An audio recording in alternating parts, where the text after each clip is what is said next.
जय हिंद साथियों।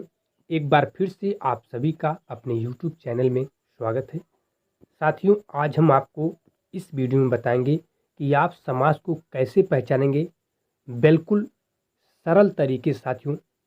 तो चलिए हम वीडियो को स्टार्ट करते हैं। चाहे कोई भी एग्जाम साथियों, यदि उसमें आपका समास से रिलेटेड क्वेश्चन पूछा जाता है तो आप समास को चुटकियों में कैसे पहचान सकते हैं। सबसे पहले साथियों हम यहाँ पे जानते हैं कि समास का अर्थ क्या होता है। समास का अर्थ होता है संक्षिप्तीकरण। क्या होता है? संक्षिप्तीकरण। इस समास का होता है अर्थ, यानी छोटा होना। संक्षिप्तीकरण का मतलब क्या साथियों? छोटा होना होता है। ठीक है, तो सिंपली आप जानिए, जब दो या दो से अधिक पद मिलकर एक छोटा सा रूप धारण कर लेते हैं तो उसी को साथियों समास कहा जाता है। ठीक है, सबसे पहला जो आपका क्वेश्चन मान लीजिए पूछा जाता है, यदि मान लीजिए आपका अव्ययी भाव समास से क्वेश्चन पूछा जाता है तो आप अव्ययी भाव समास को कैसे पहचानेंगे। देखिए, जिस समास का पहला पद या पूर्व पद अव्यय होता है, ठीक है, जिस समास का पहला या पूर्व पद अव्यय होता है उसे अव्ययी भाव समास कहा जाता है। ठीक है, क्या कहा जाता है? उसे साथियों अव्ययी भाव समास कहा जाता है। तो सिंपल सा हम यहाँ पे जान लेते हैं कि अव्यय क्या होते हैं। ठीक है, तो अव्यय को भी आप जान लीजिए। अव्यय यानी जिस शब्दों पर, ठीक है, अव्यय जो होता है साथियों वह शब्द है कि जिन शब्दों पर लिंग, कारक, काल आदि से भी कोई प्रभाव ना पड़े, अर्थात जो आप परिवर्तित रहे, वे शब्द अव्यय कहलाते हैं। ठीक है, तो सिंपल से आप जान लीजिए कि जिस शब्द पर लिंग, कारक, काल आदि किसी का भी कोई प्रभाव ना पड़े, जो अपरिवर्तित रहे, उसे अव्यय कहा जाता है। जो हमारा समास साथियों, समास हमारा 6 प्रकार का होता है। कितने प्रकार का होता है? जो समास होता है साथियों यह 6 प्रकार का होता है। कौन कौन सा? अव्ययी भाव समास है, तत्पुरुष समास है, कर्मधारय समास है, द्विगु समास है, द्वंद्व समास और बहुब्रीहि समास है। इन 6 समास को यदि आप से इस 6 जो यहाँ पे दिया गया आपको, इन 6 समास से रिलेटेड कोई भी क्वेश्चन साथियों पूछा जाता है किसी भी एग्जाम में, तो आप उसे कैसे पहचानेंगे। देखिए, यदि अव्ययी भाव समास से रिलेटेड आपका क्वेश्चन आएगा तो सिंपल सा आप अपने दिमाग में एक बात याद रखिए कि जहाँ पर भी आपका अव्ययी भाव समास होगा, जहाँ पर भी आपका अव्ययी भाव समास होगा या फिर अव्ययी भाव समास के उदाहरण होंगे, वहाँ पर देखिए उस उदाहरण में, ठीक है, सबसे पहले आपको या तो अनु आएगा या आ, प्रति, यथा, भर, हर आदि शब्द क्या होंगे? आगे लगे होंगे। यदि अव्ययी भाव समास का उदाहरण होगा तो उसके उदाहरण में अनु, आ, प्रति, यथा, भर, हर आदि शब्द लगे होंगे, यानी अव्यय शब्द जरूर लगा होगा।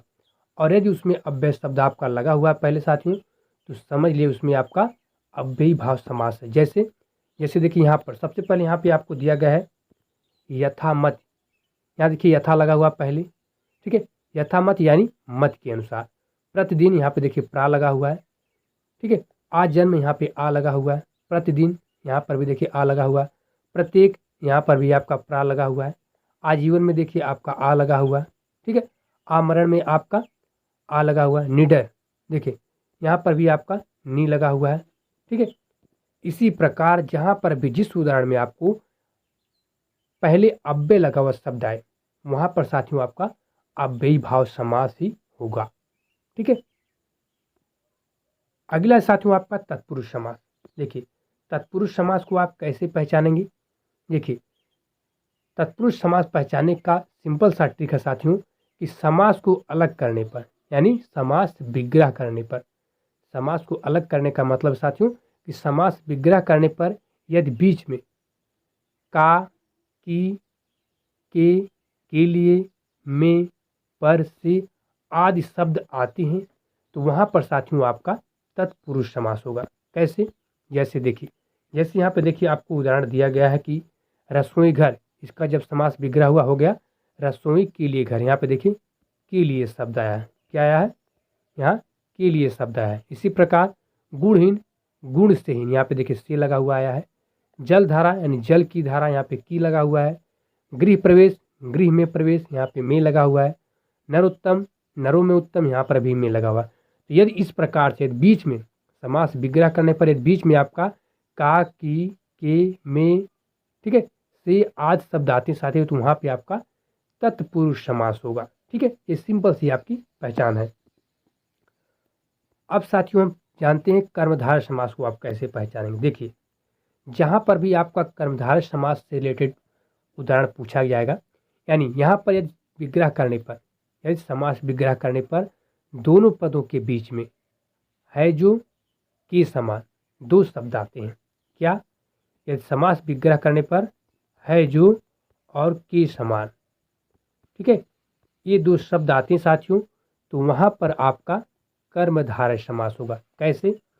जैसे देखिए, जैसे यहाँ पे आपका दिया गया है महाराजा, और महाराजा का जब समास विग्रह हुआ है तो हो गया है महान है जो राजा। यहाँ देखिए है जो शब्द आया है।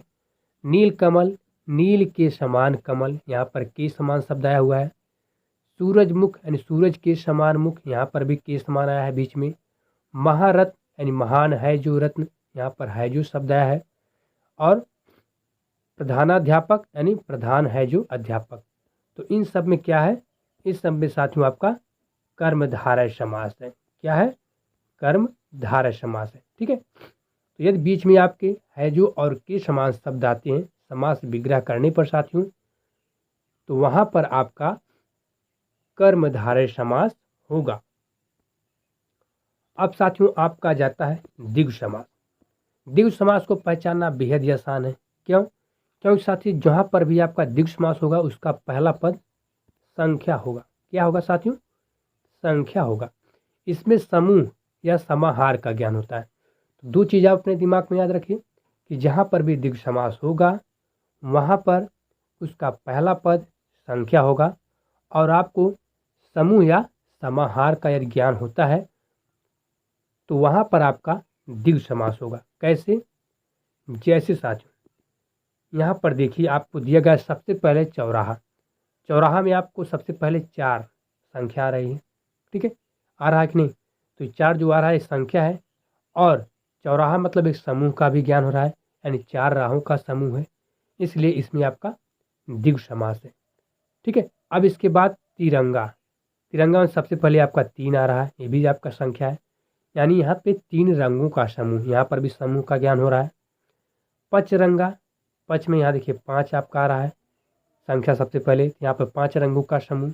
इसी प्रकार चौराहा 4 राहों का समूह, और दोपहर यानी 2 पहरों का समूह, यहाँ पर देखिए आपकी 2 संख्या आ रही। तो इस प्रकार से यदि पहला शब्द संख्या हो तथा उसमें आपको समाहार और समूह का ज्ञान हो तो वहाँ पर साथियों आपका द्विगु समास होगा। ठीक है, अब साथियों हम जानते हैं द्वंद्व समास के बारे में। देखिए, द्वंद्व समास को भी पहचानना बहुत ही आसान है। ठीक है, इसे आप कैसे पहचानेंगे? देखिए, दोनों पदों के बीच में यदि दोनों पदों के बीच में योजक चिन्ह हो, सिंपल से जानिए, या दोनों पदों के बीच में क्या हो, इस प्रकार से योजक चिन्ह हो, और विग्रह करने पर यानी समास विग्रह करने पर दोनों पदों के बीच में और या शब्द आए तो वहां पर साथियों आपका द्वंद्व समास होगा। कैसे? जैसे देखिए यहाँ पे आपको बताया गया है अन्य जल, यहाँ पे देखिए अन्य जल में बीच में आपका योजक चिन्ह आया है, और इसका समास विग्रह करने पर बीच में आपका और शब्द आया है, इसलिए इसमें आपका द्वंद्व समास है। इसी प्रकार अपना पराया में भी आया है योजक चिन्ह और बीच में और शब्द आया है। राजा रंक में भी योजक चिन्ह है और शब्द आया है। देश विदेश में भी योजक चिन्ह है और आया है। रात दिन में भी क्या है, योजक चिन्ह है और समास विग्रह करने पर और आया है। तो इस प्रकार से जहाँ पर भी आपके उदाहरण होंगे साथियों, सिंपल सा आप जान लीजिए वहाँ पे आपका द्वंद्व समास ही होगा। अब साथियों देखिए, अब बात आ जाती है बहुब्रीहि समास की।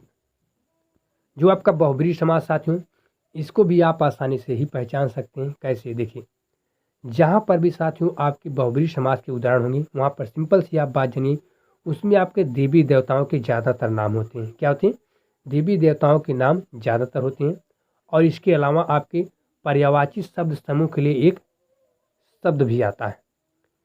यदि पर्यायवाची शब्द समूह के लिए एक शब्द आए तो भी आपका बहुब्रीहि समास होगा, और यदि देवी देवताओं का नाम होता है तो आँख मूंद कर आप मार देंगे तो भी आपका क्या होगा, बहुब्रीहि समास ही उसमें होगा।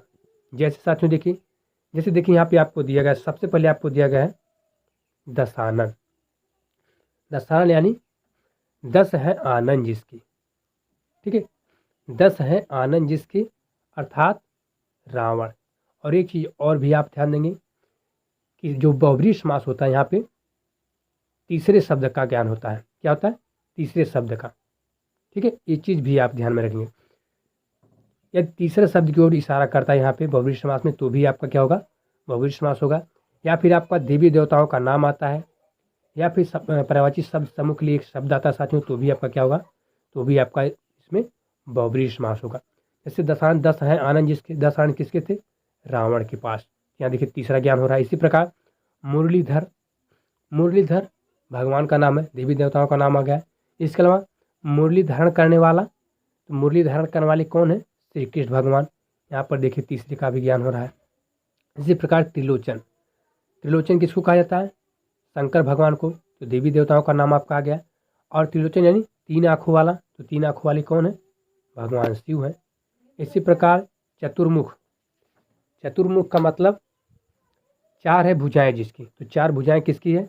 विष्णु भगवान की। यहाँ पर भी आपका देवी देवता का नाम आ गया। और विष्णु भगवान क्या है? तीसरा शब्द का ज्ञान हो रहा है। इसी प्रकार गजानन यानी गज से आनन वाला, तो गज से आने वाले कौन है? श्री गणेश भगवान। यहाँ पर भी आपका देवी देवताओं का नाम आ गया। तो इसमें भी साथ में आपका क्या है? बहुब्रीहि समास है, ठीक है। तो इसी प्रकार साथियों आप सिंपल सी, जो हमने यहाँ पे आपको एक सिंपल सी ट्रिक बताई है, इस ट्रिक के माध्यम से कहीं पर भी आपको समास से रिलेटेड वहाँ पे यदि मान लीजिए आपको उदाहरण देकर पूछा जाए कि इस उदाहरण में कौन सा समास है, तो आप सिंपल इस ट्रिक के माध्यम से साथियों आप उसका तुरंत जो है आंसर दे सकते हैं।